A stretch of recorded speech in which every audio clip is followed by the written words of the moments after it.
buenos días. Vamos a trabajar una sesión respecto de la reforma. Uno de los componentes es la reforma, pero va a tener un preámbulo del marco intelectual, vamos a decirlo así, la base de cosmovisión bíblica sobre la iglesia y el cristianismo que desemboca en el movimiento de la reforma y que le da soporte ideológico a la reforma. O sea que en sí la dinámica transformadora de la reforma va a ser uno de los componentes de la presentación. Por otro lado, les quiero recomendar un canal de YouTube. Si lo pueden apuntar, se llama ITCI, con I latina. ITCI Luis Sena. Ahí ustedes van a encontrar muchas exposiciones que hemos hecho en diferentes foros, pero hay es un programa de 1 hora y media sobre la reforma con el pastor Sugel Michelén de la Iglesia Bíblica del Señor Jesucristo. Tiene ya unos 3 o 4 años, pero es muy completo. Entonces ahí abordamos detalles de la reforma bastante generales por una buena extensión. Y también encontrarán otras exposiciones de la reforma que hemos hecho en otros foros, pero esa está bastante completa. Entonces, no vamos a hablar mucho de los particulares cronológicos e históricos que ustedes encontrarían en cualquier libro de historia de la iglesia, porque si uno busca historia de la iglesia, un libro le va a decir en qué año nació Lutero, en qué año nació Calvino, cómo se llamaba su papá, qué hacía. Todo eso está ahí y es interesante, pero no es el foco de lo que nosotros queremos ver. Nos vamos a concentrar cómo es que la iglesia transformó la sociedad en el contexto de la reforma. Ese es el punto. Y para iniciar, quisiera traer una cita de un famoso científico que yo creo que es apropiada para nosotros en el momento actual. Y dice que no hay un indicador más grande de locura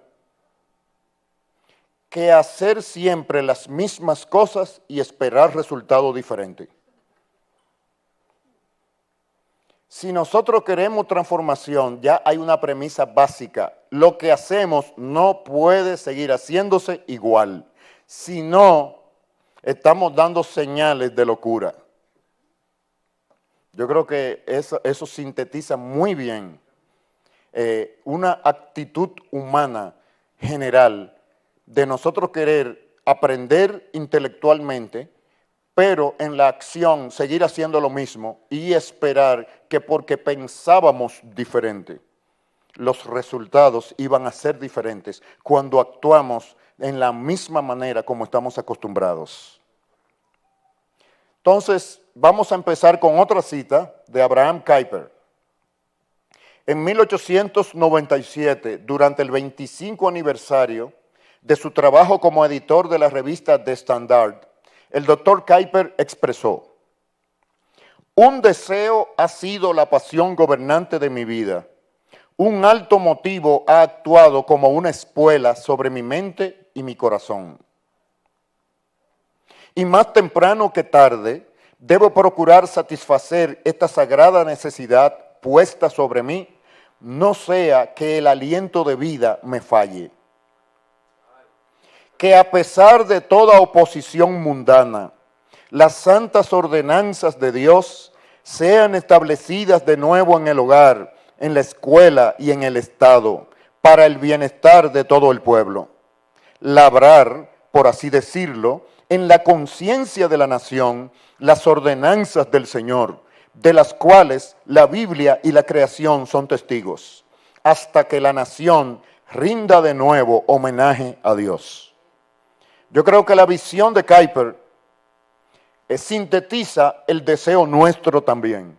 En el caso de Holanda, su aspiración es que la nación que se había desviado vuelva a Dios.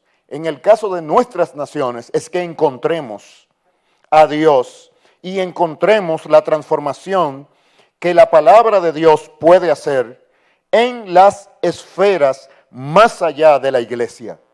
Ese cristianismo de iglesia que nosotros conocemos tiene que ser dejado. Ese cristianismo es el autobús que nos ha traído hasta aquí. Y hemos recorrido algunos kilómetros. Pero lo que falta para tener una nación que rinda homenaje a Dios tiene que trascender el cristianismo de iglesia que nosotros estamos acostumbrados y el cristianismo de liderazgo clerical al que estamos acostumbrados. Kuyper tenía claro que era necesario construir una conciencia en la nación. Si la conciencia en la nación es contraria a los propósitos del reino de Dios, no hay manera de que vamos a cosechar las bendiciones del reino de Dios. Entonces, la tarea de las iglesias es edificar gente con una conciencia que esté alineada a los principios del reino.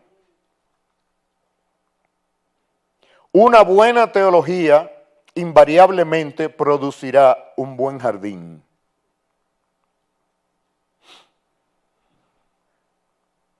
Una buena teología es buena para el alma, pero también es buena para el mundo.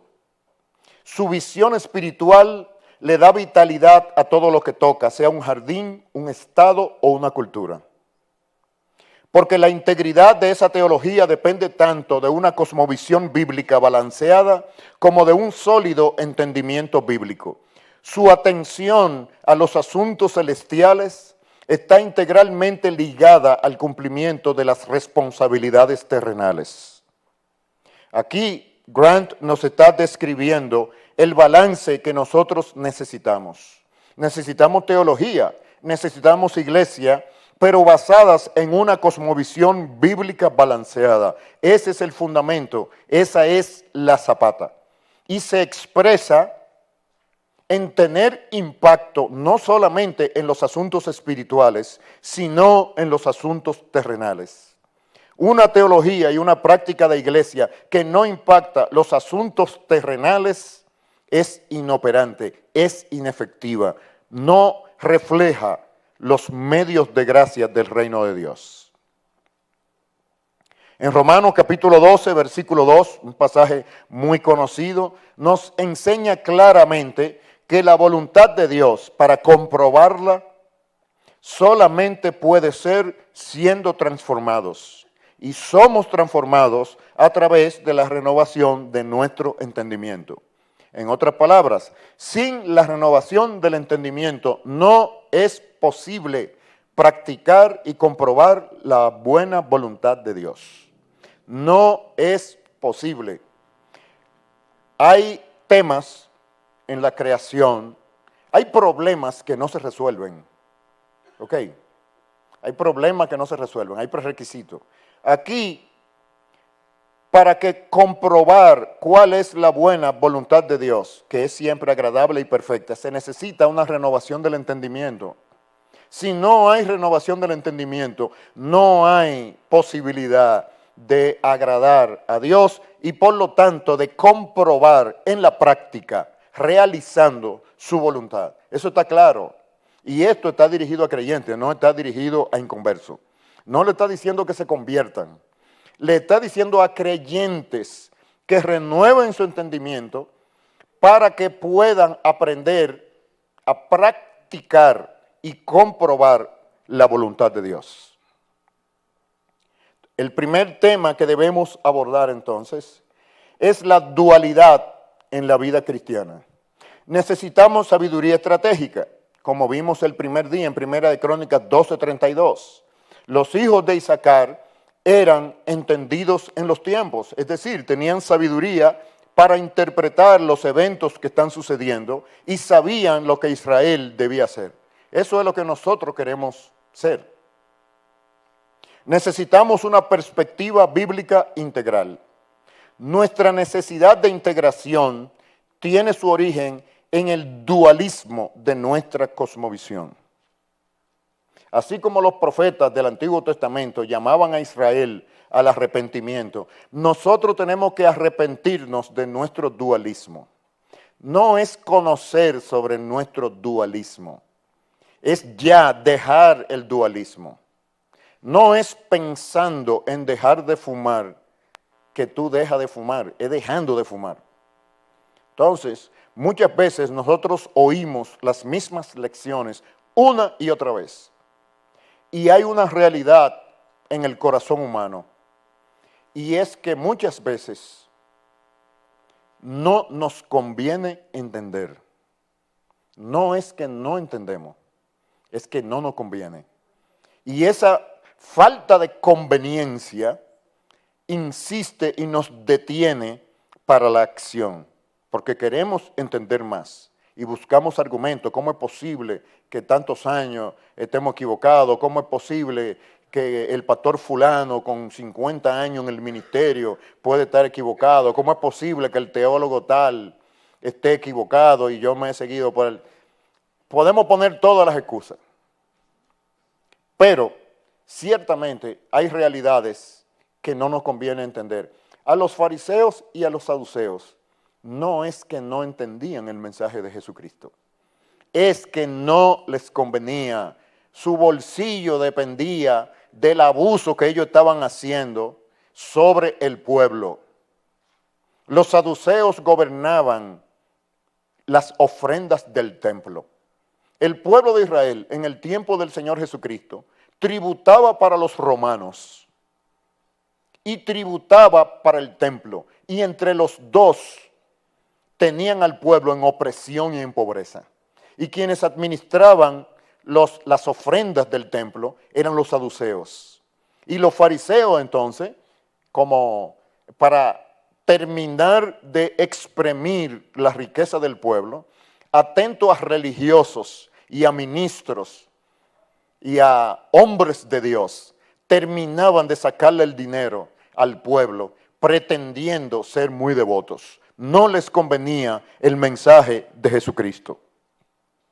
Entonces, hay verdades que no convienen y por eso no las entendemos o no las terminamos de entender.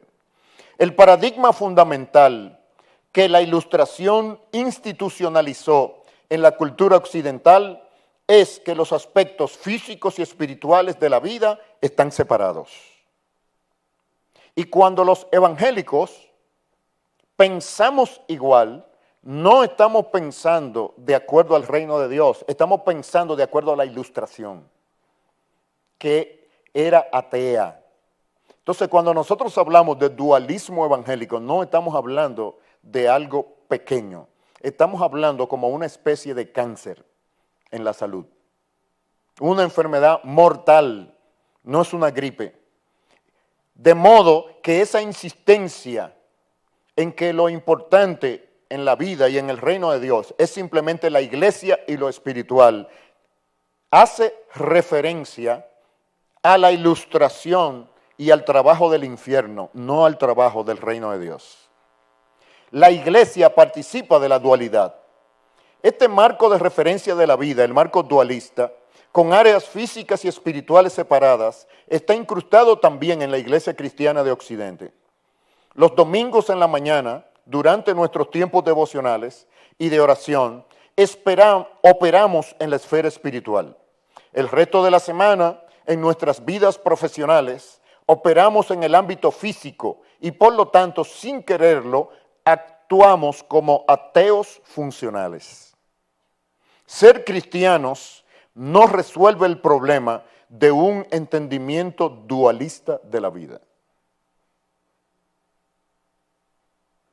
Ateos funcionales, o sea, ser un evangélico gnóstico, un evangélico dualista es actuar como un ateo. No es pensar como un ateo, es actuar como un ateo. Pero si tú actúas como un ateo, no va a pasar mucho tiempo en que comiences a pensar como un ateo. ¿Es posible separar el evangelio? Respondiendo Jesús les dijo, id y haced saber a Juan las cosas que oís y veis. Los ciegos ven, los cojos andan, los leprosos son limpiados, los sordos oyen, los muertos son resucitados y a los pobres es anunciado el Evangelio. Lo físico, lo social y lo espiritual no pueden ser separados en la administración del Señor Jesucristo, porque no estaban separados, no pueden, no podían, son integrados. Y cuando Juan el Bautista tuvo dudas, el Señor Jesucristo no le respondió con la doctrina del reino de Dios. Él les refirió las cosas que ustedes oyen y que ustedes ven, las cosas que están pasando como evidencia de la presencia del reino de Dios. Hemos limitado el alcance del Evangelio. Si creemos que la preocupación de Dios es solamente espiritual, reducimos el pecado a algo personal que separa a la gente de Dios. Como resultado, reducimos la salvación únicamente a la esfera espiritual y personal. El pecado tiene efecto en la cultura. Esta separación entre lo físico y lo espiritual hace difícil que entendamos el impacto del pecado en los aspectos sociales y físicos de la economía, la política, la cultura, la iglesia como institución. El pecado tiene impacto en todas esas esferas. El pecado no es simplemente personal, individual, sino también se proyecta dentro de los sistemas sociales. Y hace todavía más difícil creer que el trabajo salvífico y redentivo de Dios se extiende a este mundo pecador y desordenado. Cuando limitamos el dominio del pecado al alma de las personas, sin darnos cuenta, también limitamos el alcance del Evangelio al alma solamente, lo cual es un concepto completamente antibíblico. En Colosenses 1, 19, 20, nosotros vemos el énfasis que pone la Escritura en que la reconciliación que Dios realizó a través de Cristo es de todas las cosas, no de las almas, no de la vida espiritual, de todas las cosas.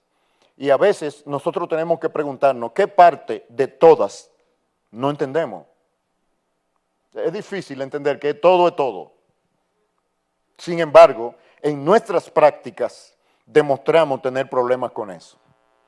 Ahora bien, ¿cómo Dios gobierna la sociedad?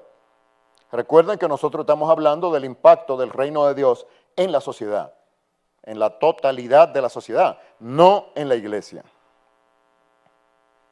Todo lo que existe estuvo una vez en los pensamientos de Dios antes de que fuera realizado en la creación. De aquí que todo lo creado necesariamente lleva en sí mismo una ley para su existencia, instituida por Dios mismo. Por lo tanto, hay ordenanzas de Dios para el firmamento arriba, ordenanzas de Dios para la tierra abajo, por medio de las cuales este mundo se mantiene. Hay ordenanzas de Dios para nuestros cuerpos, para la sangre que corre en nuestras arterias y venas, y para nuestros pulmones como órganos de la respiración. Aún más, hay ordenanzas de Dios en la lógica para regular nuestros pensamientos, ordenanzas de Dios para nuestra imaginación en el dominio de la estética y estrictas ordenanzas de Dios para la totalidad de la vida humana en el área de la moral. Necesitamos una comprensión de estas realidades para ver que es la totalidad de la vida que está gobernada por Dios, no aspectos espirituales. Dios usa dos clases de leyes para gobernar. En el Salmo 147, 15 al 20, en su primera parte, dice, Él envía su palabra a la tierra, velozmente corre su palabra, da la nieve como lana y derrama la escarcha como ceniza. Echa su hielo como pedazos. Ante su frío, ¿quién resistirá? Enviará su palabra y los derretirá. Soplará su viento y fluirán las aguas. Ha manifestado sus palabras a Jacob, sus estatutos y sus juicios a Israel. No ha hecho así con ninguna otra de las naciones, y en cuanto a sus juicios, no los conocieron. Aleluya. En este texto nosotros vemos que la palabra de Dios ha sido designada tanto para controlar el orden natural como para controlar la vida de su pueblo. Entonces, la vida de la cultura de nuestras naciones está regulada por los principios de Dios, pero la tarea de los humanos es encontrar esos principios y aplicarlos.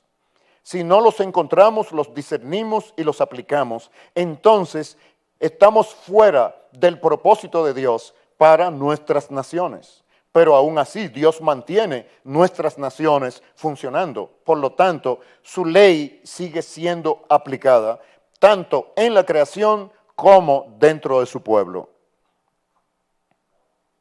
Hay dos maneras en que Dios impone su ley en el cosmos. Dos maneras en que su voluntad se hace en la tierra como en el cielo. A estas dos formas de gobernar les corresponden dos clases de leyes: leyes de la naturaleza y normas culturales. Dios gobierna directamente, sin mediación, en la naturaleza o indirectamente en la sociedad, involucrando la responsabilidad humana. Fíjense, Dios espera que discerniendo su palabra, nosotros transmitamos sus leyes para la cultura y la sociedad, como su ley se aplica en el mundo natural.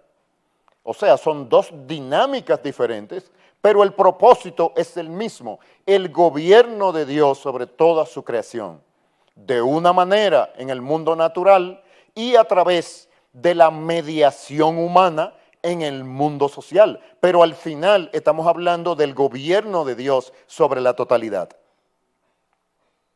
Al igual que un rey humano, Dios hace ciertas cosas por su propia cuenta, pero para otras da órdenes a sus subordinados. Él pone los planetas en sus órbitas, pero encarga a la humanidad las tareas de forjar herramientas, hacer justicia, producir arte y hacer trabajo académico. El gobierno de Dios es inmediato en la esfera donde no intervienen los seres humanos, pero es mediato en la cultura y en la sociedad. Es decir, el hecho de que Él nos haya encargado ser los mayordomos, los ministros de Él hacia la sociedad, no es que Él tiene propósitos diferentes con el mundo natural y con el mundo social y cultural.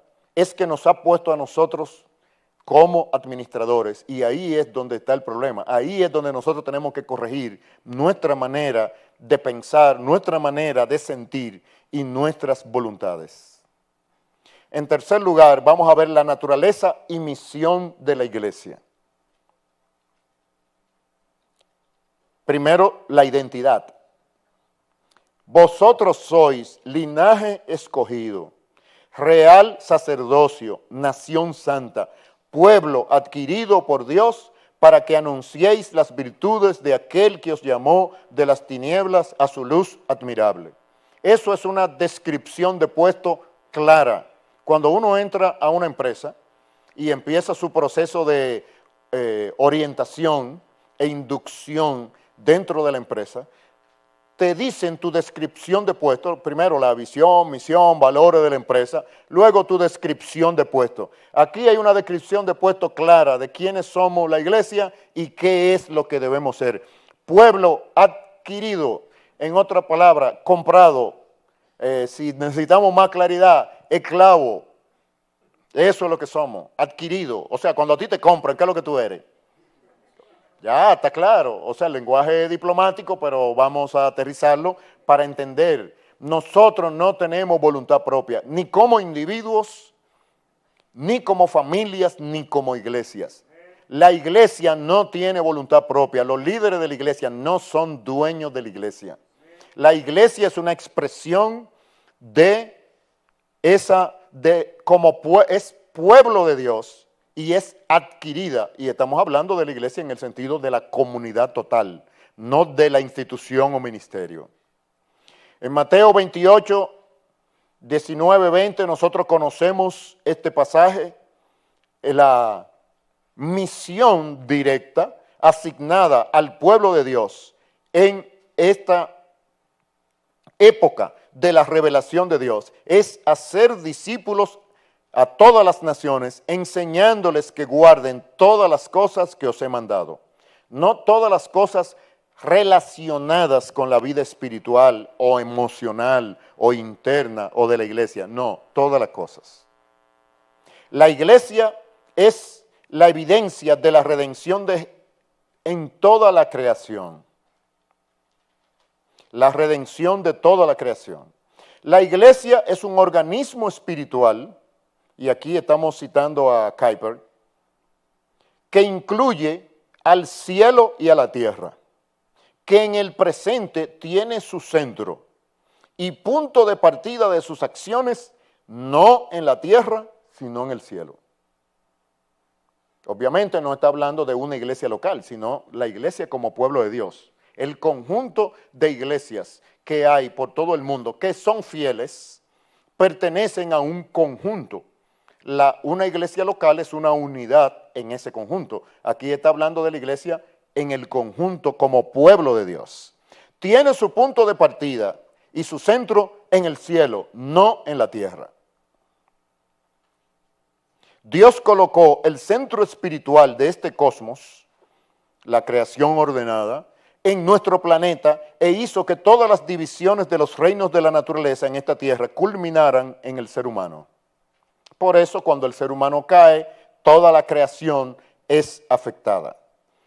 Al cual, como portador de su imagen, se le llamó a consagrar a su gloria todo el cosmos. En la creación de Dios, el hombre es el profeta, sacerdote y rey. Y aunque el pecado ha distorsionado estos altos designios, aún así Dios insiste en ellos. Dios amó tanto a su mundo que se dio a sí mismo por él en la persona de su Hijo. Y así de nuevo trajo a nuestra raza y a través de nuestra raza a todo su cosmos a un contacto renovado con la vida eterna. Por la teología que ustedes conocen, obviamente eso es claro en la Escritura. La regeneración, o sea, el nuevo nacimiento, salva a nuestra raza, es decir, a cada individuo de la raza que pasa por el proceso del nuevo nacimiento. Como seres humanos, y por lo tanto, nuestra raza como seres humanos, y por lo tanto, toda la vida humana regenerada, forma un cuerpo orgánico, del cual Cristo es la cabeza y cuyos miembros están todos unidos unos con otros por la unión mística con Él. Esa es la esencia de lo que es la iglesia como pueblo de Dios. Unida, identificada místicamente con Jesucristo. Pero no antes de la segunda venida de Cristo, este organismo en su totalidad se manifestará como el centro del cosmos. O sea que la iglesia todavía no ha sido perfeccionada en la consumación de los tiempos, todavía participa de la caída. La verdadera iglesia, pura, sin mancha, está en el cielo. El santuario verdadero está ahora arriba, en lo alto están ambos, tanto el altar de la expiación y el incienso, el altar de la oración. Y en lo alto está Cristo como el único sacerdote quien de acuerdo al orden de Melquisedec ministra en el altar, en el santuario delante de Dios. La realidad y plenitud de la iglesia no puede existir en la tierra. Ustedes saben, sobre todo líderes, siempre cuando nos excusamos, ustedes saben que no hay iglesia perfecta. Cada vez que los miembros se quieren ir de la iglesia por este o por cuál problema, no hay iglesia perfecta, toda la iglesia tiene problemas. Bueno, eso es verdad. No puede existir iglesia perfecta en la tierra.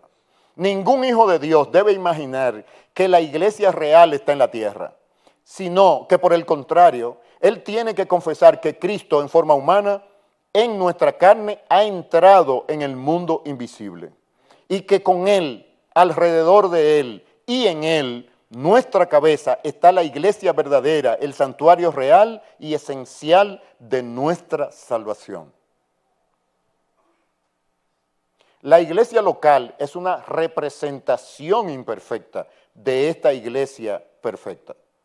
En la iglesia local solo existen individuos regenerados y confesantes, quienes de acuerdo con el mandato bíblico han formado una sociedad y están procurando vivir juntos en subordinación a Cristo como Rey.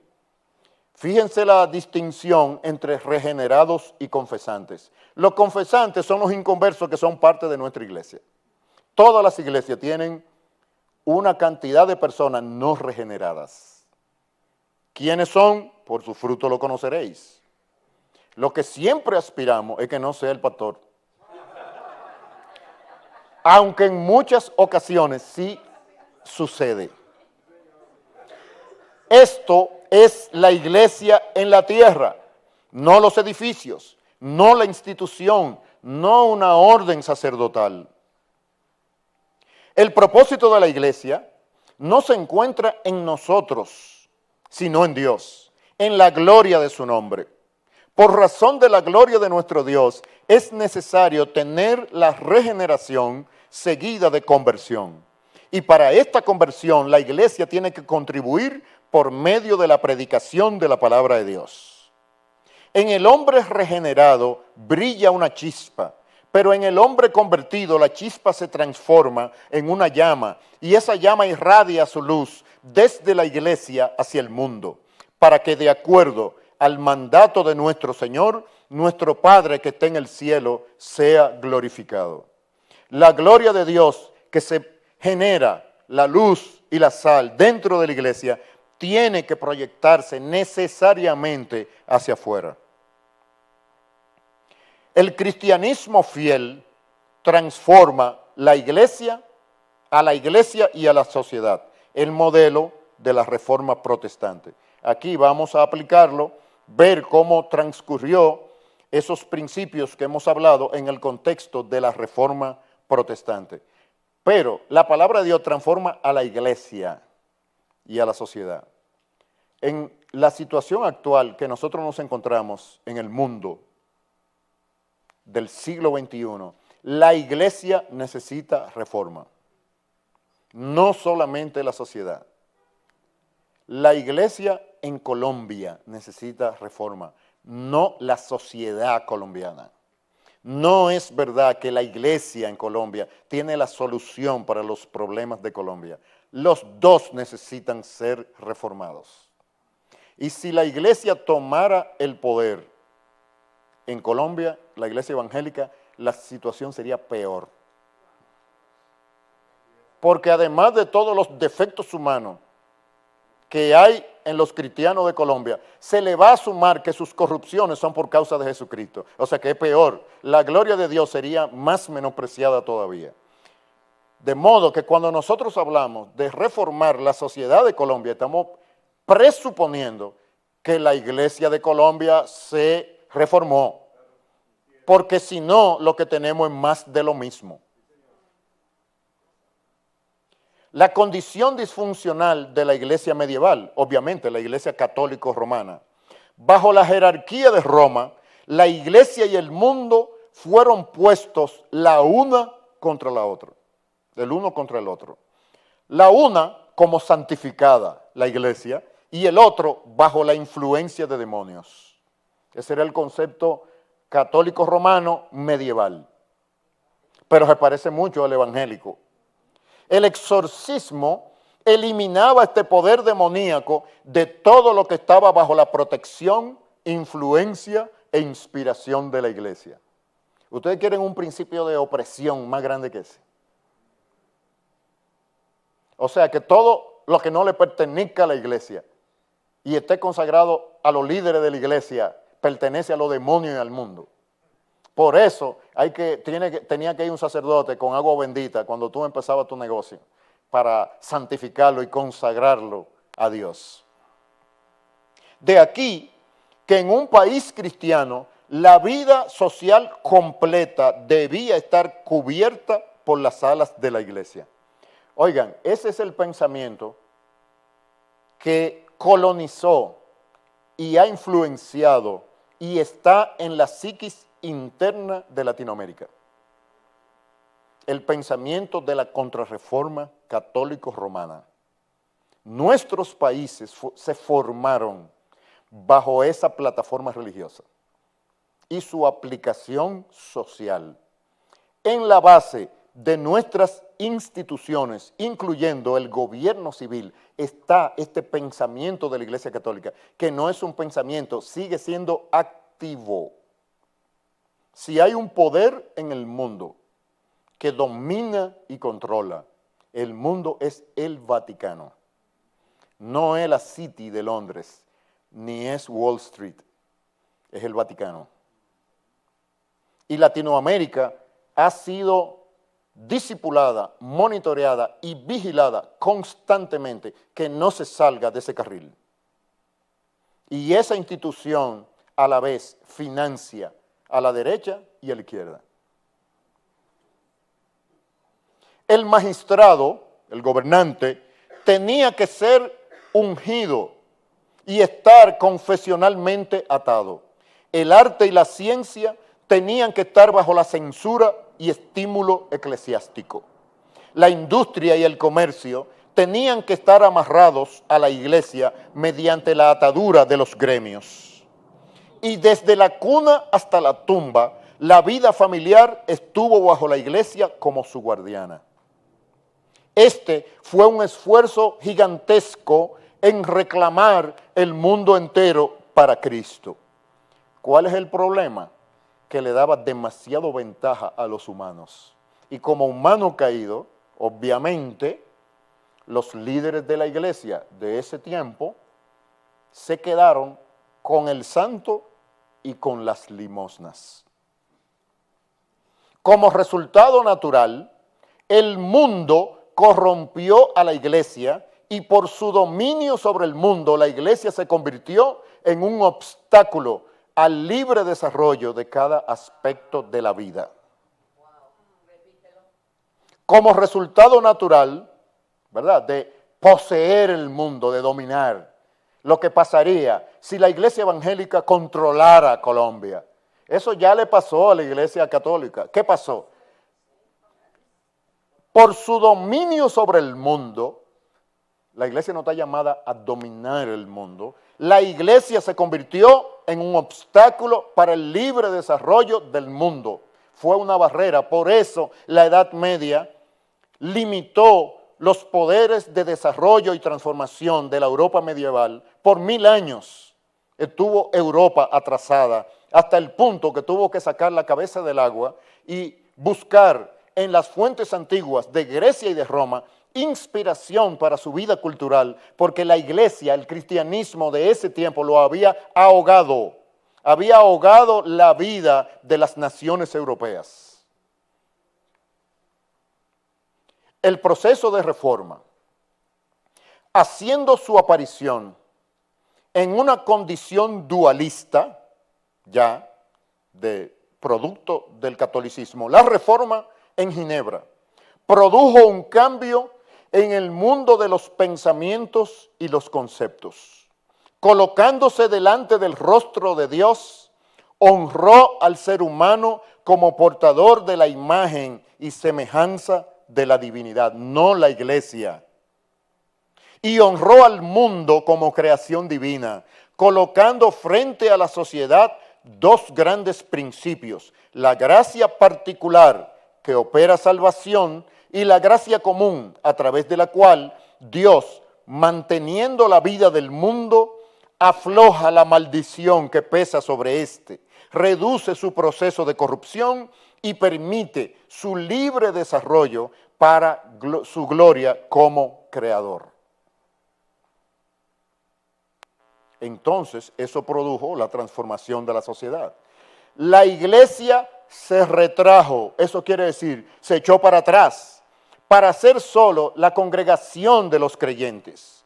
Y cada departamento de la vida del mundo, de la sociedad, fue libertado no de Dios, sino del dominio de la iglesia. alabar a Dios en la iglesia y servirle en el mundo se convirtió en el impulso inspirador. Alabar a Dios en la iglesia y servirle en el mundo, no servirle en la iglesia. La vida doméstica recuperó su independencia. La industria y el comercio recuperaron su fortaleza en libertad. El arte y la ciencia se liberaron de la sujeción religiosa y restauraron su propia inspiración.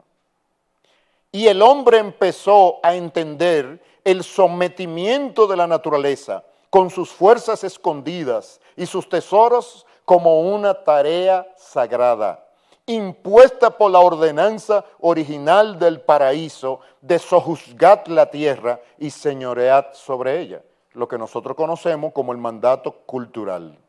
Es decir, la práctica de la ciencia y de las artes modernas tuvo su desarrollo en esta reforma, en este nuevo entendimiento. La práctica de la ciencia, de las artes, de los negocios, es una tarea sagrada. La tarea sagrada no existe dentro de las iglesias. Eso es una herejía. La palabra de Dios, aplicada a la totalidad de la vida, produjo hombres y mujeres libres. Si nosotros queremos recordar algo de esta presentación, se resume ahí. El impacto de la palabra de Dios aplicada a la totalidad de la vida, no a la vida espiritual, a la totalidad de la vida. La meta de Dios es la reconciliación de todas las áreas de la vida, no de una parte de las áreas de la vida. La iglesia fue transformada. La iglesia es un organismo espiritual que existe tanto en el cielo como en la tierra, pero en el presente tiene su centro y punto de partida no en la tierra, sino en el cielo. Entre los episcopales, el sacerdocio terrenal fue retenido, aún en la forma de una jerarquía en las tierras luteranas. El soberano se convirtió en el summus episcopus y las divisiones de órdenes eclesiásticas fueron imitadas. O sea que la reforma protestante no fue uniforme. En los territorios de Alemania, en Inglaterra, por ejemplo, todavía permanecieron dentro de las iglesias de las reformas estructuras episcopales, estructuras de gobierno eclesial sobre la vida.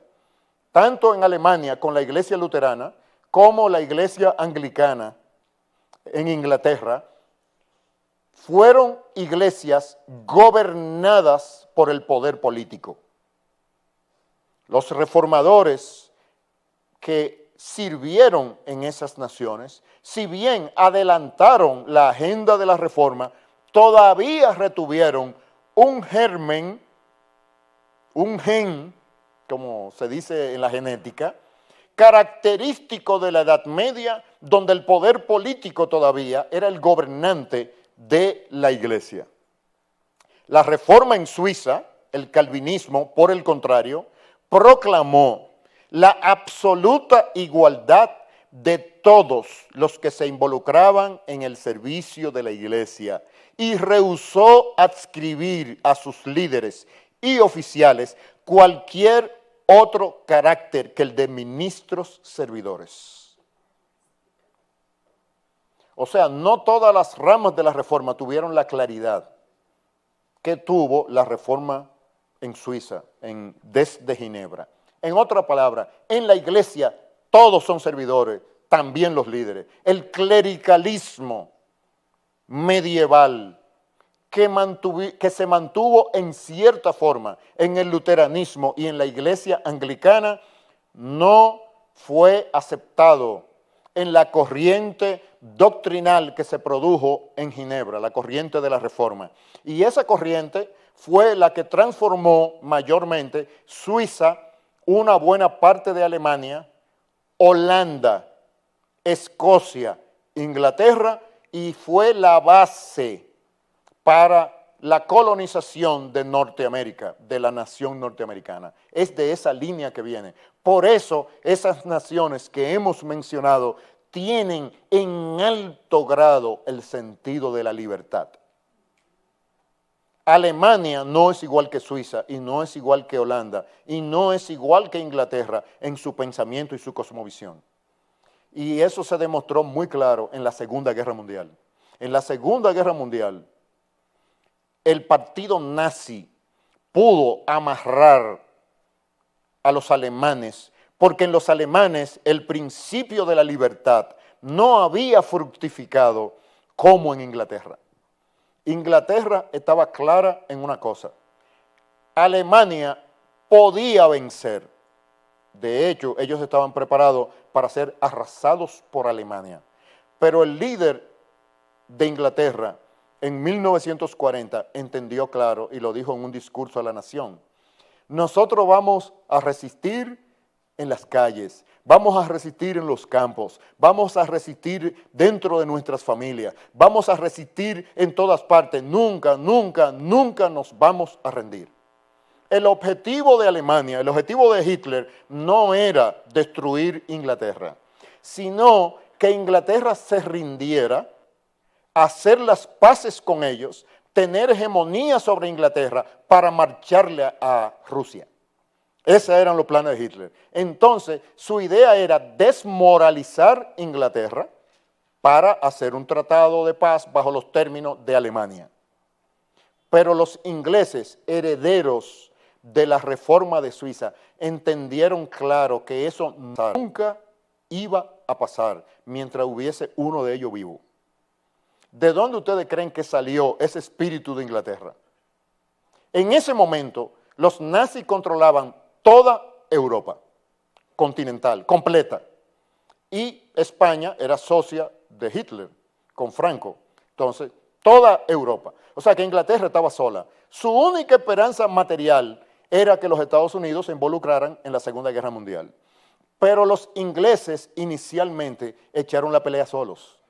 Y lo que los inspiró fueron las ideas de la libertad que vinieron de la Reforma Protestante en su mayor brillo, como salió de Ginebra. La sociedad fue transformada. La Reforma Calvinista modificó la estructura de la sociedad, no mediante la envidia de las clases, ni por una desmedida estima de las posesiones de los ricos, como nuestra cultura y la cultura evangélica contemporánea, sino mediante una más seria interpretación de la vida, por medio de mejores trabajos y un más alto desarrollo del carácter. Las clases media y trabajadora provocaron el celo de la nobleza y de los ciudadanos más ricos. Eso es lo que nosotros necesitamos para nuestras naciones.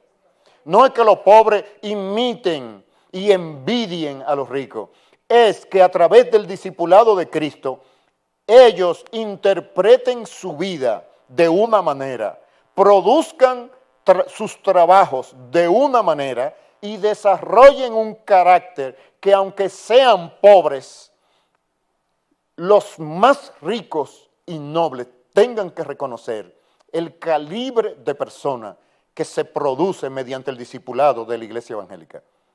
Eso fue lo que pasó en Europa, sobre todo en esas naciones que hemos mencionado. Entonces, eso lleva a que vivamos con madurez integral. La cosmovisión bíblica equilibra nuestra vida. Una cosmovisión bíblica balanceada reconoce que aunque este mundo está corrompido y viciado, necesitamos cuidar de él como un jardín. Mientras Dios no nos saque de este mundo, nuestras vidas físicas y espirituales están completamente unidas a esta nación donde Él nos hizo nacer. Por eso, una sociedad justa, compuesta de personas rectas, es representada en la Biblia como un huerto bien irrigado. Es una metáfora que la Biblia usa continuamente para referirse a una sociedad justa. Isaías 58:11.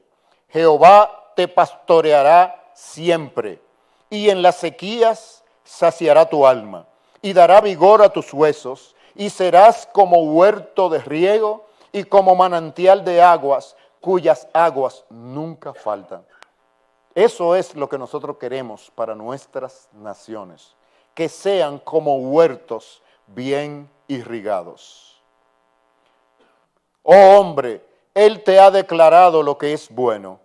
¿Y qué pide Jehová de ti?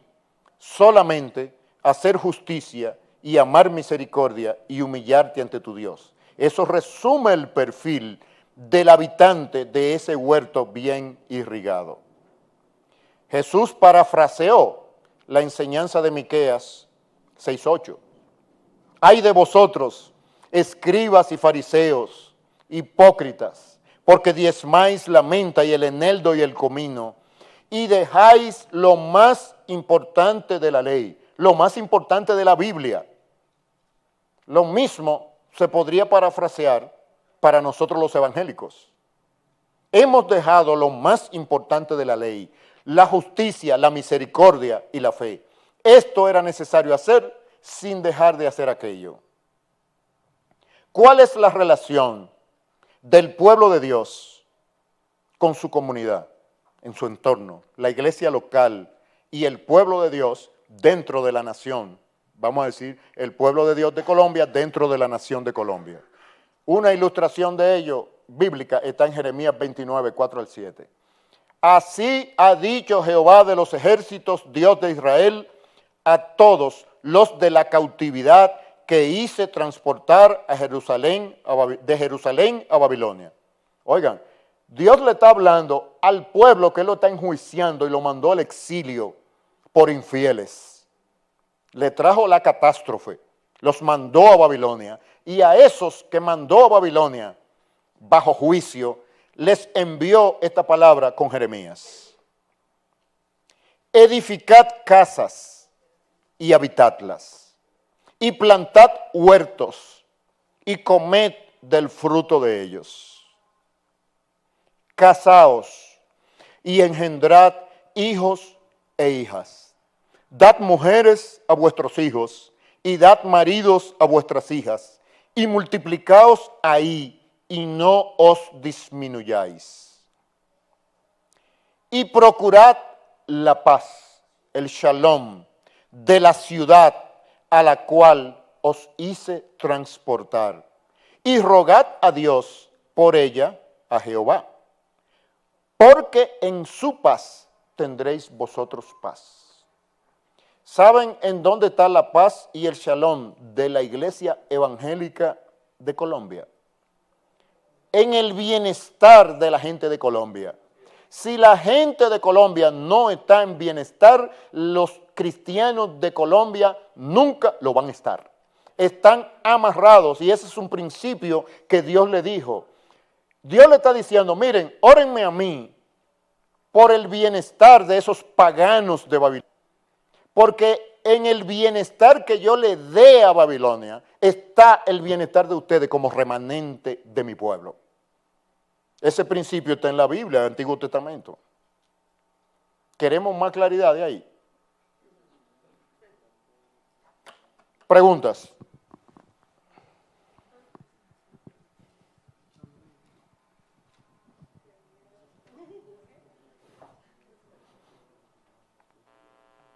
Sí. Nelda y luego aquí.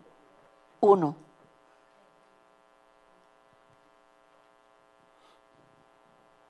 Profesor Luis, usted se refiere, habla de una cosmovisión balanceada. Y pues hemos hablado, hemos estudiado acerca de la cosmovisión teísta bíblica.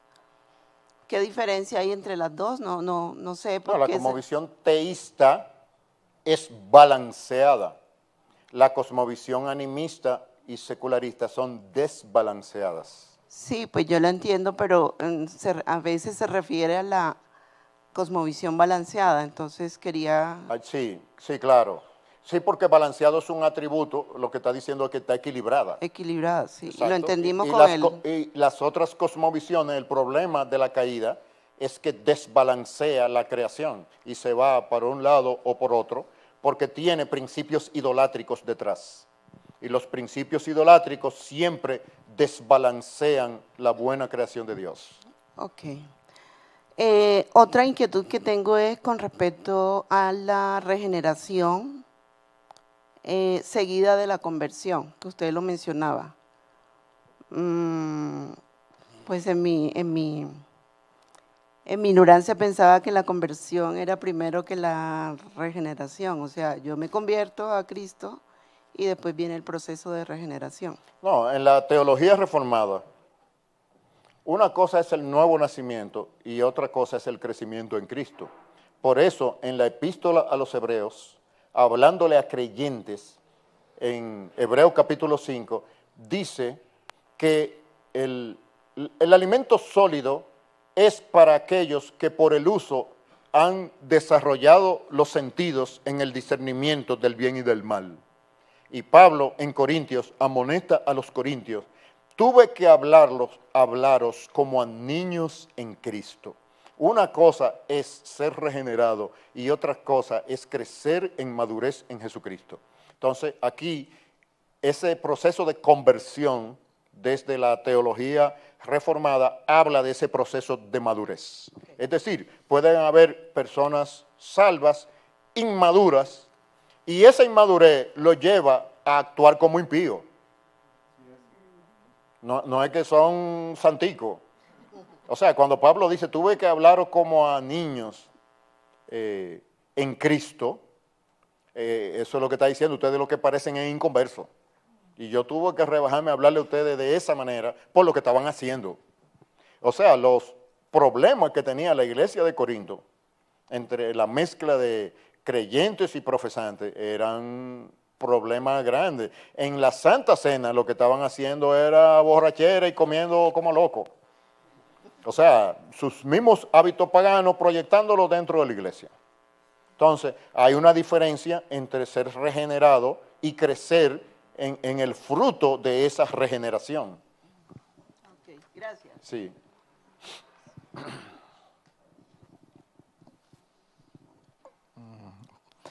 Profe, la siguiente pregunta es, usted menciona que a los fariseos no les convenía entender por el tema del dualismo, que es un cáncer, que es de la ilustración. Entonces, como estamos aprendiendo, hoy en día, al parecer, nos ha costado entender también a nosotros, o no nos ha costado, por un tema de conveniencia, no hemos querido. La pregunta vendría siendo la siguiente, entonces, ¿cómo se ha formado una estructura, una jerarquía? ¿Cómo desbaratamos entonces esa jerarquía? O sea, usted nos lo explica aquí, pero tenemos muy incrustado eso en nuestras mentes y el desafío es ese, para eso estamos aquí. El desafío, entonces, ¿cómo yo derribo esa estructura? ¿Qué tenemos que hacer? Esa estructura fariseica, ¿cuál sería el primer paso pues, para arrancar? ¿Tú estás seguro que nosotros estamos preparados para la respuesta a esa pregunta? Toca mandarla. ¿Eh? Recuerden que cuando a Jesús lo trajeron después de la alimentación de los 5,000 y lo querían hacer rey, y él les dijo que lo que ellos debían hacer era comer su carne y beber su sangre, ya muchos no andaban con él. Y recuerdan cuál fue la propuesta de Jesús a sus discípulos. ¿Quieren ustedes irse también? Y la respuesta de Pedro: ¿a quién otro iremos? Solo tú tienes palabras de vida eterna. O sea que nosotros tenemos que tener claridad. En la medida que nosotros aprendamos a ser libres en Cristo, tendremos problemas con el liderazgo de nuestras iglesias. Eso está claro. Y si somos líderes, entonces ahí viene lo que hablábamos de los fariseos. Tal vez no nos convenga transmitir estas ideas de la cosmovisión bíblica a los miembros de la iglesia. Está bien venir a la conferencia de ADN y aprender, pero no pasarla para abajo. Porque a quienes primero nos van a evaluar es a nosotros. Entonces, un líder transparente y honesto no se interpone en el crecimiento de su gente.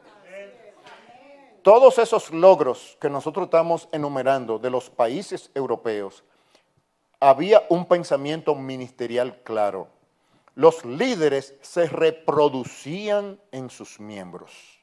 No usaban a sus miembros como plataforma para tener estatus social y económico. Ellos se dedicaban a la edificación de su gente, al punto tal que entre los puritanos era reconocido que sus discípulos eran prácticamente teólogos laicos. Eso quiere decir que para las otras denominaciones, la gente de la iglesia anglicana, los discípulos de los puritanos sabían tanta Biblia y tenían tanta sabiduría aplicada a la Biblia que eran teólogos de la calle, por el conocimiento que tenían, producto de quién, de sus pastores. Sus pastores estaban dedicados a una cosa. Lo que soy yo te lo transmito completamente y tú tienes capacidades más grandes que yo, tienes que desarrollarla. Ese pensamiento fue lo que produjo ese tipo de gente. Por eso, ese tipo de gente, y estamos hablando de ese tipo de gente, producto de la reforma en Inglaterra, los líderes de la iglesia anglicana persiguieron al movimiento puritano y los expulsaron de Inglaterra. Y a donde ellos fueron fue a Suiza y a Holanda.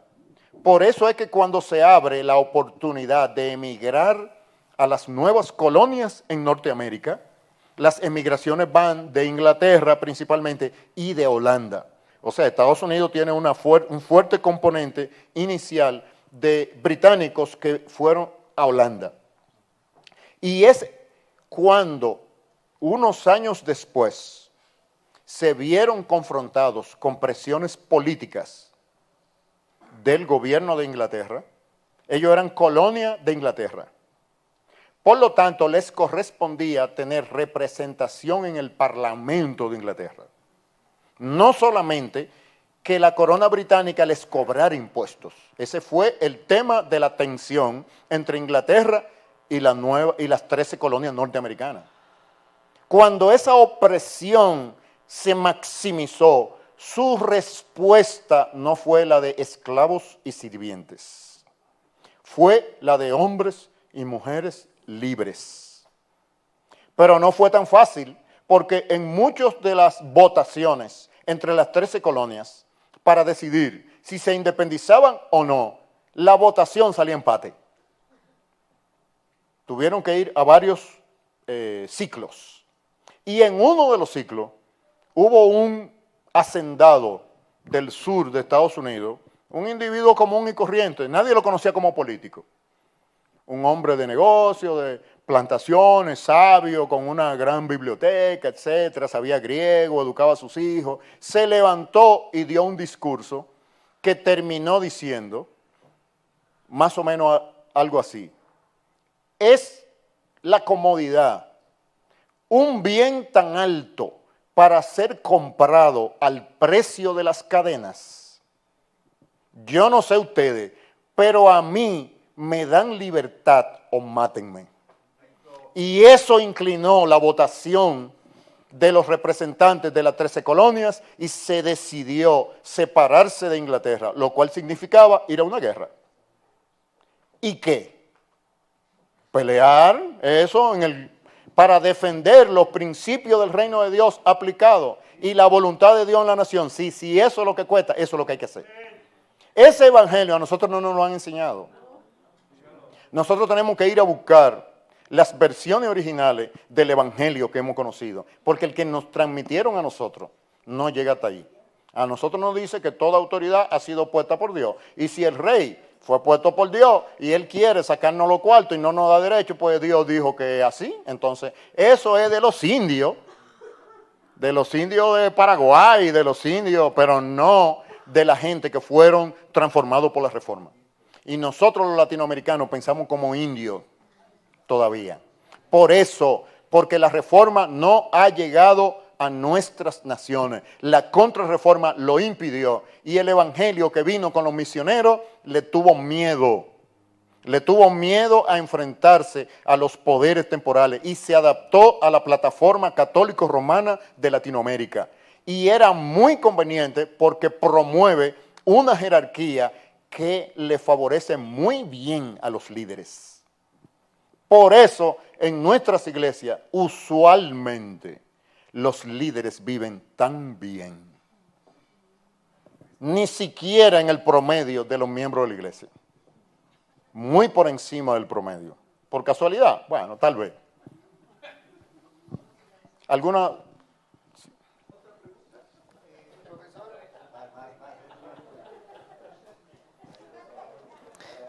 Profesor, sé que estamos pasando por un momento similar en lo ya habido en la Reforma, donde la Iglesia Católica pierde cada día más seguidores.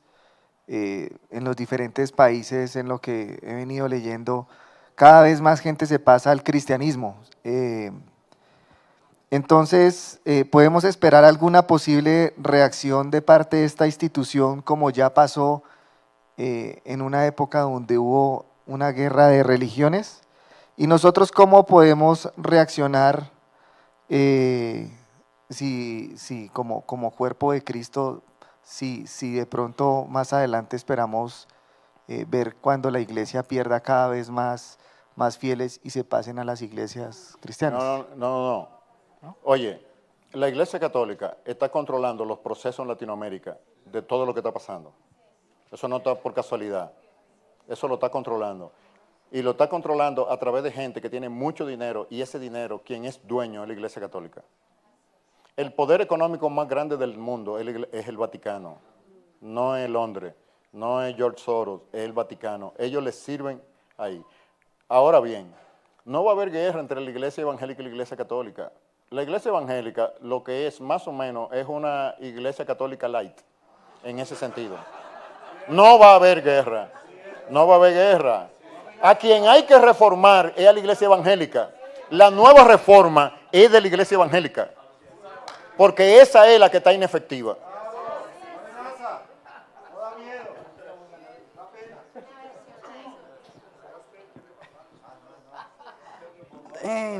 Profesor, ¿cómo se podría dar una reforma de la iglesia evangélica aquí en Colombia si está tan segregada, tan dividida?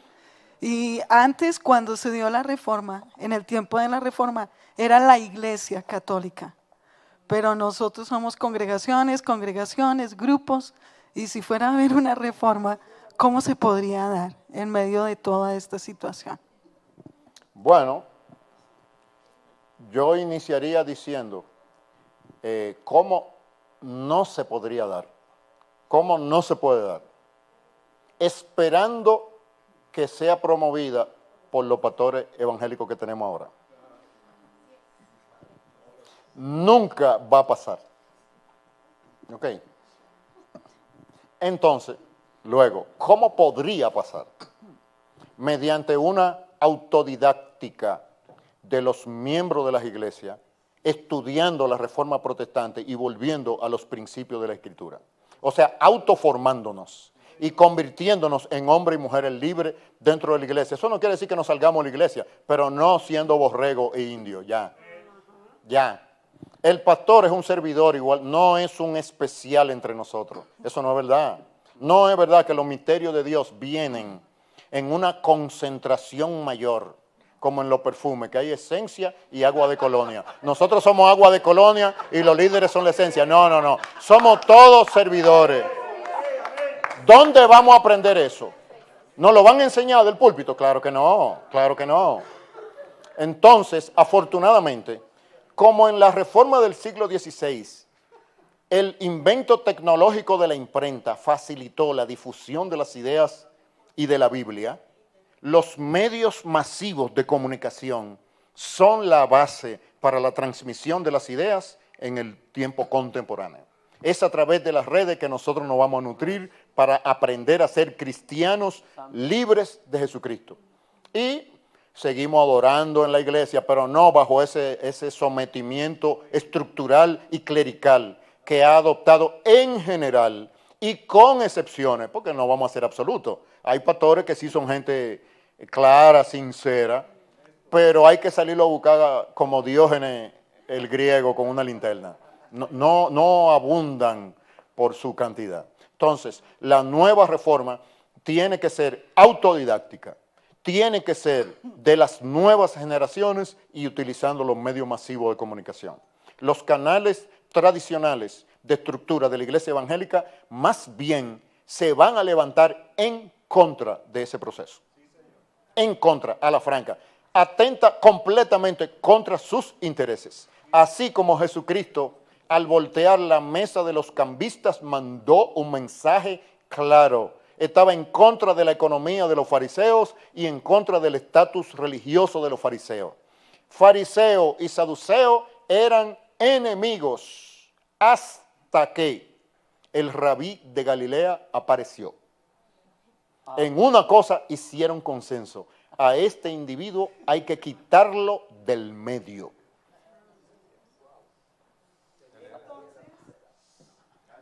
Sí, bueno, vamos a ir aquí y luego allá. Entonces me surge otra pregunta. Gracias. ¿Qué vamos a hacer nosotros como ovejitas cuando eso suceda, cuando se levanten los pastores y eso? ¿Qué va a suceder entonces ahí? Bueno, ¿qué hacen los ejércitos con sus soldados? Los entrenan, le dan el equipamiento. Cuando tú estás en la batalla, tú tienes que decidir qué tú vas a hacer. O sea, tu sargento y tu oficial no te dice cuando tú estás al frente de la batalla. O sea, te enseñamos los principios, la doctrina de guerra, pero cuando tú estás en batalla, ese es el momento de demostrar si tú eres libre de verdad o no, tú, individuo. Y una persona hace la diferencia. Entonces, nosotros tenemos que formarnos y estar preparados para tomar las decisiones y actuar. Y cuando seamos enfrentados, lo que haya que hacer. Pero lo que haya que hacer, según me diga Jesucristo. Porque ese tipo de persona libre recibe sus instrucciones directamente de Jesucristo. No de humanos. Sí, allá. Buenos días, profesor. Así las cosas, una reflexión que ha venido siempre a mi mente es que la iglesia evangélica en Colombia solo ha cambiado de parroquia donde oficiar sus reuniones. O sea, que en vez de misa se llaman culto. Exactamente. No, bueno, no, obviamente bueno, estamos un poco jocosos. No es exactamente, pero se parece tanto que se puede... Dijo el maestro, no estar lejos de alcanzar la salvación. En ese orden de ideas, alguien dijo que cuando uno se pierde debe volver al punto donde se perdió. Y en una línea de tiempo en donde nos perdimos, donde negociamos el mensaje y la puesta en práctica del mensaje, y si es la reforma protestante y nunca nos llegó, ¿en dónde debemos iniciar? Recuperarla. Si a través de los misioneros no nos llegó el mensaje íntegro, no nos vamos a decir que nos llegó nulo, llegó en un 50%, en un 60%. Imagínate una medicina, tú tienes una fiebre, tienes una infección y el antibiótico está a un 50%. Si tú no te mueres es por la providencia de Dios, porque no fue por la medicina. Entonces, ¿qué pasa? Hay que volver atrás, porque hubo razones históricas para que el evangelio que trajeron los misioneros viniera ya con esa característica. Pero ya estando sobre el terreno, lo que hay que volver a buscar lo plano. O sea, si nos perdimos en el plan de navegación y estamos mirando que no vamos en el rumbo hacia donde es, lo que hay que revisar lo plano. Vamos a volver al punto, ¿dónde está la cosa? Empezó la iglesia primitiva, ¿cómo empezó? La iglesia de la Reforma, ¿dónde empezó? Ah, así, pues ya, vamos para allá. Ahora, el capitán del barco no va a querer, porque los capitanes de la flota están viviendo bien, somos nosotros y la gente de afuera. porque recuerden que el defecto de la iglesia, quienes más lo sufren son la gente de afuera, porque la iglesia existe para la gente de afuera, y cuando la iglesia no es efectiva, quien pasa trabajo y sufre son la gente de afuera, porque Dios nos mandó a nosotros a ser los agentes, los servidores de Él para ellos, no para nosotros mismos. O sea que quienes más están pasando penuria por la falta de un evangelio efectivo no son los miembros de las iglesias. No. Son la gente de afuera que no tienen luz, no tienen esperanza, no saben en qué dirección. No hay quien les dé dirección. ¿Por qué? Porque la gente de la iglesia se han quedado confusos, patinando entre la pata de los caballos, como decimos, entre ellos. Y dentro de ese remolino, algunos les ha ido muy bien. Una última, ¿en qué punto nos perdimos de la línea de tiempo en la historia? ¿En qué momento? ¿Cuál fue el momento? Lo que estudiamos en la lección de la historia, del poder de la historia. Hubo un momento donde este movimiento de la reforma, Satanás encendió los motores de una vez y encendió los motores incentivando un proceso racionalista fuera de la iglesia y dentro de la iglesia. Es decir, el ataque a la palabra de Dios a través de la alta crítica en Alemania para desmeritar la palabra de Dios empezó dentro de la iglesia con teólogos. Entonces, el refugio de los ortodoxos en el cristianismo fue el fundamentalismo, que fue el evangelio que llegó donde nosotros. A nosotros no nos llegó mayormente el evangelio liberal, sino el evangelio fundamentalista, que era el que tenía énfasis en evangelismo y misiones. Ese fue el que nos llegó, pero ya era un producto alterado por las razones históricas que estaba viviendo ese tiempo. Y los maestros nuestros no han hecho el trabajo de revisar los planes de navegación. ¿Para dónde que va la flota? No han hecho el trabajo. Si no, los misioneros no enseñaron eso y eso seguimos enseñando. ¿Cómo se funciona en Latinoamérica? El latinoamericano es esclavo. Pues vamos a seguirlo haciendo esclavo dentro de la iglesia. ¿Qué problema tienen? Al final se van a ir para el cielo como esclavo. Si tú te vas a ir para el cielo como esclavo, ¿qué importa que te vaya como libre? Esa es la lógica, entonces, no, sigue como esclavo. Y aquí ya te ponemos un grillete electrónico, no tienes que estar arrastrando una cadena y una bola, no. Te lo ponemos electrónico, con un GPS, ya, no importa. Entonces, ese cristianismo es el que hemos descubierto en ADN, Francis Schaeffer, Darren Miller, y nos lo ha traspasado a nosotros. Ese era el tema de la predicación de Francis Schaeffer, eso no es de nosotros. Ha habido una cadena histórica de gente que se ha dado cuenta de eso y lo ha estado diciendo. ¿Por qué no tiene más visibilidad? ¿Qué pasa? ¿No conviene? Ajá. ¿Vamos a romper la gallina de los huevos de oro? No, ese es el tema. No es teológico, es de intereses. Es de intereses. ¿Ustedes creen que la Iglesia Católica mantiene su estructura de dominación gratis, religiosa? No, es poder económico y político y dominación, es de eso que estamos hablando. Y todas esas preocupaciones del Papa y la Iglesia Católica, ¿ustedes creen que es por el medio ambiente y por los indígenas? Acá, vamos a estar todavía en los coritos de los muchachitos en la escuela del maternal. No, es el dominio de los intereses del mundo. Es económico, es político, es de eso que estamos hablando, más económico que político. Entonces, por eso necesitamos una nueva reforma. Necesitamos cambiar la estructura. Sí. Ok, seguimos. Sí, alguien que nos ayude a administrar. Había una pregunta. Yo tengo acá.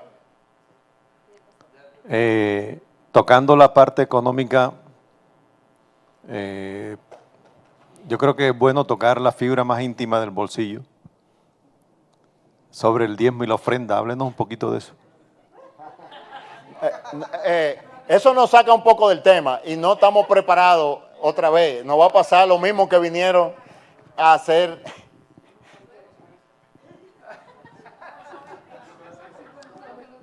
Del diezmo y la ofrenda. No, nuestra teología del diezmo y la ofrenda no está tan mal. El asunto es que no hay cuarto. Cuando la gente es productiva, hay riqueza. Nuestras iglesias fomentan productividad, fomentan libre empresa, emprendurismo, para que la gente tenga dinero. No, la mayoría de nuestras iglesias drenan recursos de gente pobre y no lo ayudan a que salgan de la pobreza, lo mantienen ahí, directa o indirectamente. Pero si algo indirecto beneficia a alguien, oye, se murió el esposo de la señora, pero él le había puesto una póliza de $1 millón de vida. ¿Qué es lo primero que los investigadores van a hacer? ¿Qué relación puede tener la esposa con la muerte del esposo? Entonces, si funciona bien el negocio de sacarle el dinero a gente pobre, cuidado si lo ayudamos a ser rico, después dejan de ofrendar. Mejor que se queden así. Claro. Que sea voluntario o involuntario, yo no podría decirlo. Ahora, ¿a quién le conviene? Sí lo podemos identificar. Entonces ya la correlación se establece. En la Reforma Protestante, la gente se hizo altamente productiva. Y quienes ahorraban eran la gente. Ese dinero no era para la iglesia. Ellos daban su ofrenda, pero les sobraba mucho dinero, porque su productividad no estaba condicionada a lo que le enseñara la iglesia, sino a lo que su cosmovisión y su contacto con la Escritura les desarrolló. Ese fue el punto, el redescubrir el trabajo como un sistema de adoración produjo exceso de capital. Si hubiesen estado en Latinoamérica, ese exceso de capital hubiera ido a parar en manos de la iglesia. Pero, como era la Reforma Protestante y los había discipulado para ser hombres y mujeres libres, ellos decidían qué hacer con su dinero. Ofrendaban a la iglesia, pero reinvertían en sus negocios y contribuían al bien común. Es decir, dinero para hacer parques, bibliotecas, etcétera, que beneficiaban la cultura, a todo el mundo, el bien común. No todo dinero tiene que ser utilizado para mí, lo que me conviene, etcétera. ¿Por qué a nosotros no nos han enseñado eso? A nosotros nos han enseñado en la iglesia que parte del dinero que nosotros podamos dedicar a Dios debe ir al bien común. No, todo es para la iglesia, todo es para la iglesia. Diezmo, ofrenda, todo, tratando de captarlo. Acá. Eso no, eso ya, los hermanos y hermanas de la Reforma salieron de eso hace 500 años. O sea que nosotros estamos leyendo los periódicos de hace 500 años. Wow. Pero ahí es donde estamos y hay que reaccionar a donde estamos. Vamos a aprender de ellos, pero hay que adaptar. Hay un trabajo de adaptación porque no estamos en el siglo XVI.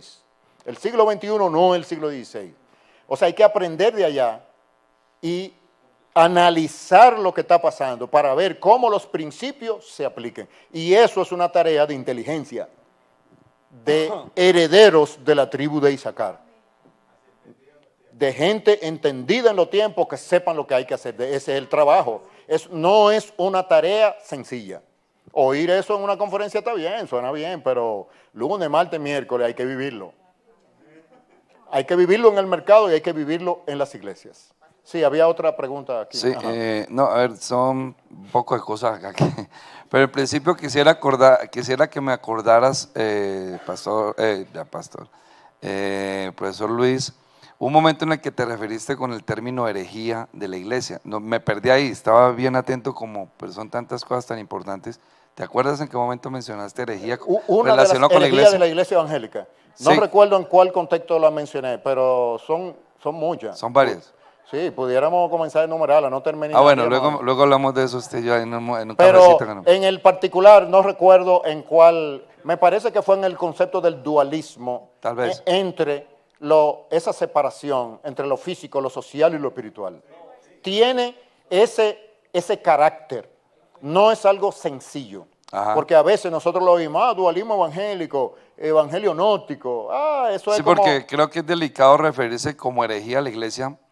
A ver, porque primero por lo que usted me está diciendo. Usted me está diciendo acá, no puede existir una iglesia perfecta en la tierra, obvio. Estamos con muchas imperfecciones. pero sí debe existir la iglesia. Ahora, el propósito de la iglesia no se encuentra en nosotros, sino en Dios, en la gloria de su nombre. Importantísimo esa parte.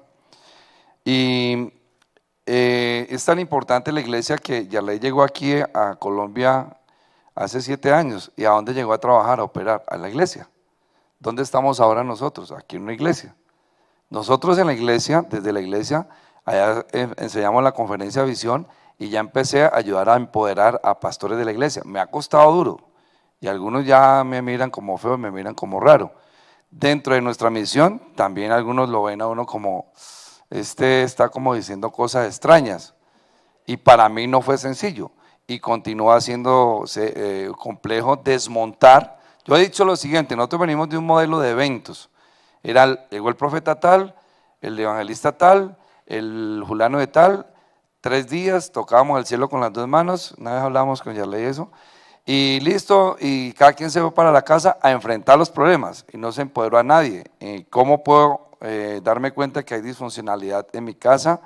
¿Cómo puedo conocer el rol de cada uno de nosotros? ¿Cómo puedo yo conocer mi rol como pastor en la iglesia? Pero justamente se trata de aprender y para eso estamos.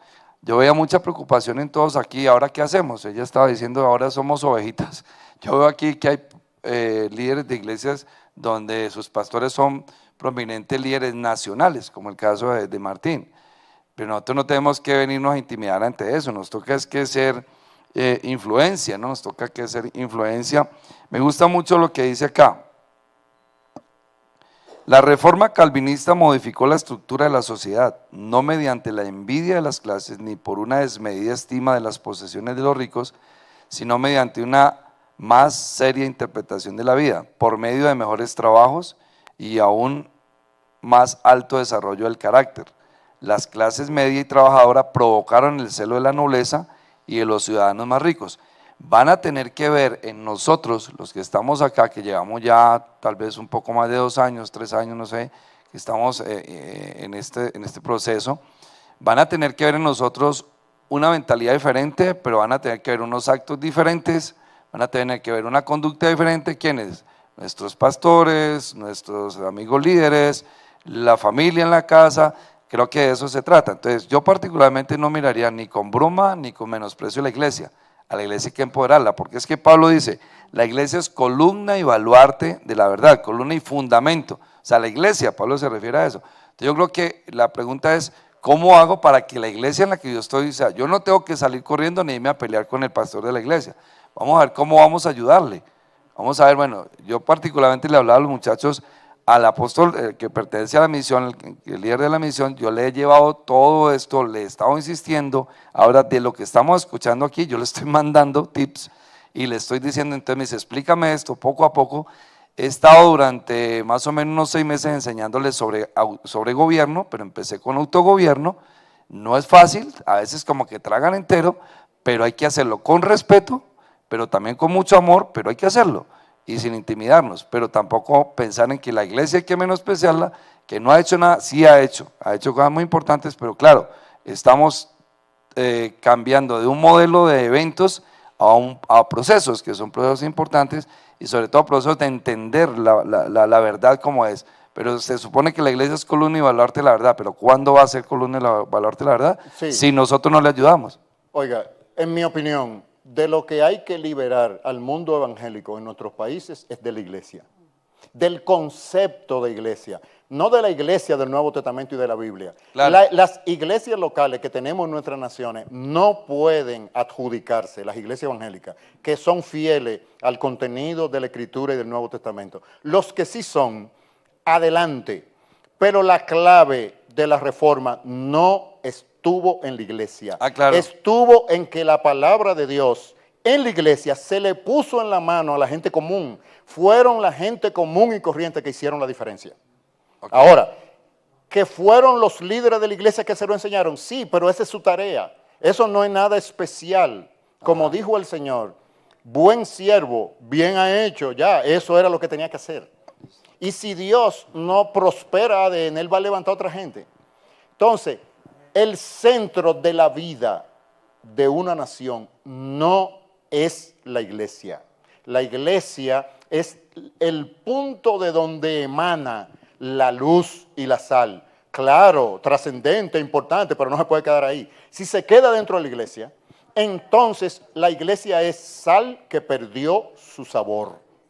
Y la Biblia nos amonesta de eso. Entonces, los que lo hacen bien, debemos felicitarlo. Pero el punto es que el evangélico tradicional está condicionado a un canal de comunicación.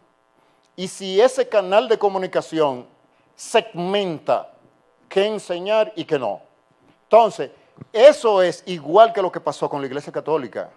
Entonces, nosotros lo que estamos viendo es el modelo histórico en nuestro tiempo.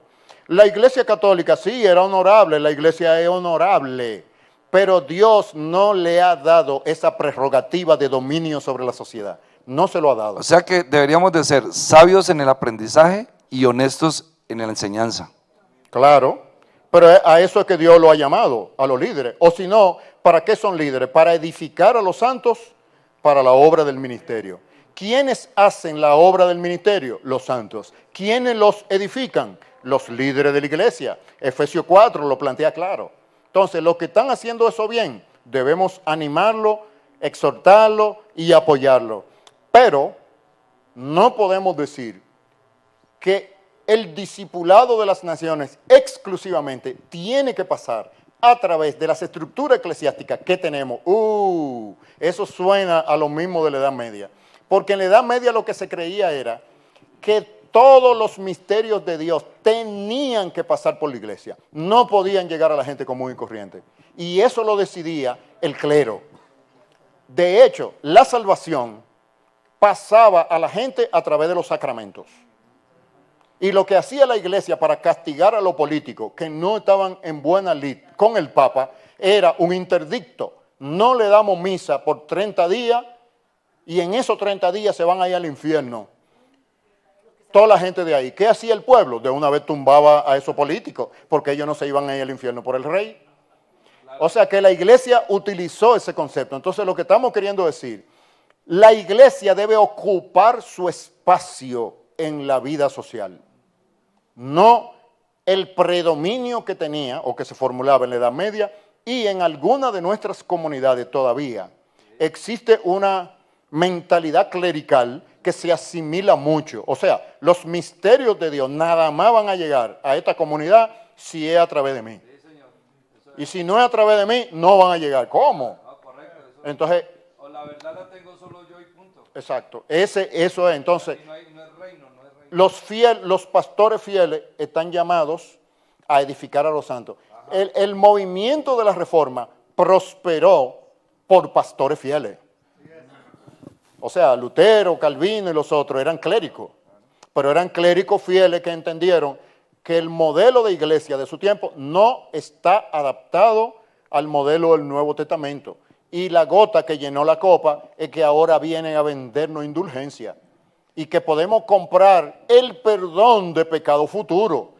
Oye, pero ya, o sea, ya Lutero y los otros estaban ahí, pero llega a ese colmo de que tú podías comprar. La indulgencia te permitía comprar, sacar del purgatorio a tus padres y a tus familiares. Y además comprar el perdón de pecados que tú todavía no habías cometido. Oye, pero, o sea, que hay una manera de yo más o menos pecar y después que la iglesia me perdone. Sí, depende por cuánto. Y según los pecados, era más dinero. O sea, que si yo quiero matar a una gente, tal vez ese explícitamente no. Pero hacerle un daño o un dinero, por lo menos me sentía que ya yo había dado mi ofrenda preventiva en la indulgencia. Y entonces, oye, eso fue lo que colmó la gota a Lutero. Ya, eso fue el colmo. Pero el inicio de la rebelión empezó cuando él vio la vida de Roma. Cuando él va a Roma y ve cómo que viven los líderes de la iglesia. ¿Cómo? Y esto es así.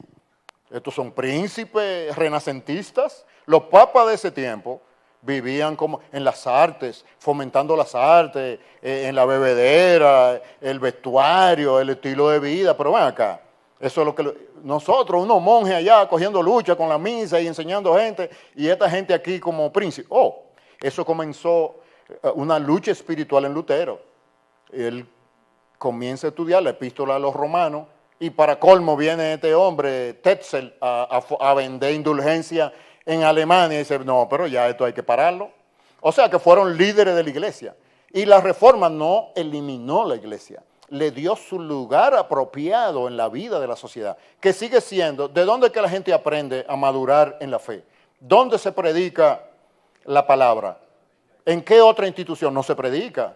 O sea, la iglesia equipa gente y la manda a la sociedad, equipa gente y la manda. Pero profesor, una cosita, pero de verdad que sí, yo creo que estamos como en esa época de Lutero, ya de verdad se nos rebosó la copa de tanta mentira, de tanta payasada, de tanta cosa, es la verdad. Entonces, eso es lo que queremos decir, eso es lo que queremos decir, que se necesita una nueva reforma. Hay que ser sabio, prudente e íntegro para enseñar, pero hay que buscar el mecanismo y bueno, si no lo van a hacer, pues de malas, pero yo lo voy a hacer.